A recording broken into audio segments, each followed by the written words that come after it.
Income Tax 2020, Practice Problem 1, Presentation 42, Child and Dependent Care Credit. Come in, relax with Income Tax 2020. Here we are in the Lacerte tax software. You don't need the Lacerte tax software to follow along, although I do think they have a 30-day free trial. So if you can get access to a promo or demo version of it or any other tax software, it could be a good tool to practice with. We're going to be continuing on with our comprehensive practice problem 1. In the first section, we looked in and concentrated in on the income line items. Second section, we concentrated in on the above the line deductions to get to the AGI. Then we looked at the itemized deductions, or focused on the itemized deductions.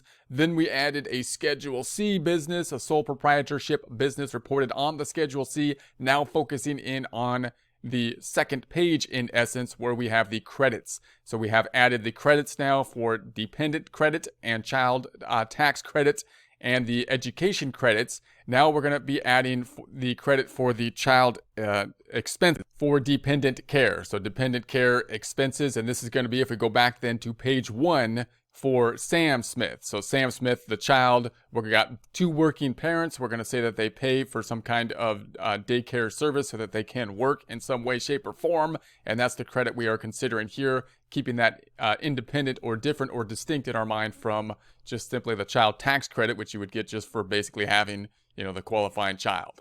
So we're going to go back on over here, and we're going to say that we're going to then go to the persons that would qualify for this credit. So this is the child and dependent care credit. We're looking then at Sam. Sam's going to be the child this time. And we're going to say that the expenses, qualified dependent care expenses, are $2,400. Now, where would we get this information as the tax preparer? We would have to be asking the individual. We would probably see it from the prior year. And then obviously, if we're thinking about a certain age group of child, then it's something that we might then question about. If we don't have any information on it, they would then have to provide it to us, possibly in the organizer. If we send them an organizer saying, hey, look, this is what we did last year.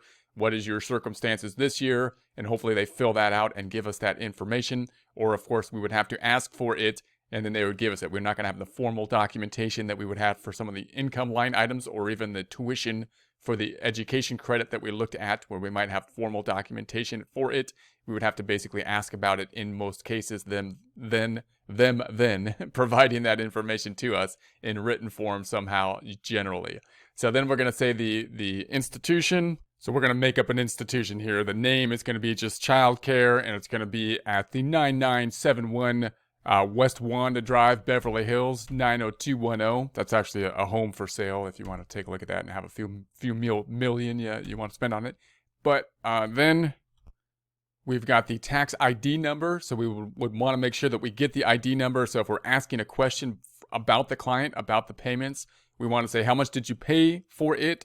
And then what's the name, address, and ID number of the institution or individual that's going to be involved. If it's an institution, they should well know what you're asking for when you're asking about that. So it shouldn't be a difficult thing to do. If it's an individual, then you might need the social security number if it is going to be something that would be deductible. We'll put the $2,400, same amount here as we had for this independent, this child, and then pull that on over. So then we're going to go to the forms, and we're then looking at page 2 now. So we're considering page 2. This is going to be included then in line 20, which is going to be coming from Schedule 3, line 7. Let's take a look at Schedule 3 then.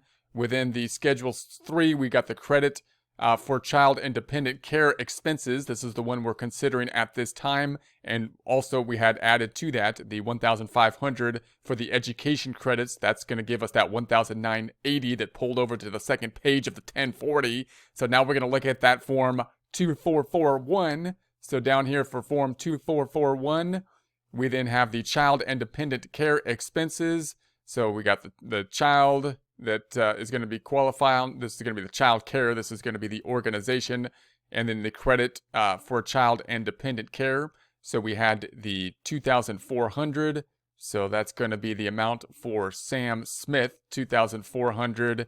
And we'll see the calculation. I won't go through the full calculation here, but basically we're taking that $2,400, looking at our table to the left-hand side to see what kind of percent we should be allocating to it. We're picking up the 0.2 or 20% because we have over 43,000. So 20% of that 2,400. If we pull out the trusty calculator just for the fun of it, and the calculator went into the wrong screen, but we're going to say pull it down here.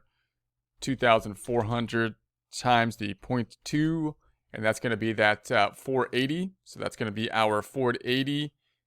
It's not refundable. That's why we're having this tax liability amount. We're not being limited by the liability amount, and therefore the full 480 then is pulling over to the Schedule 3.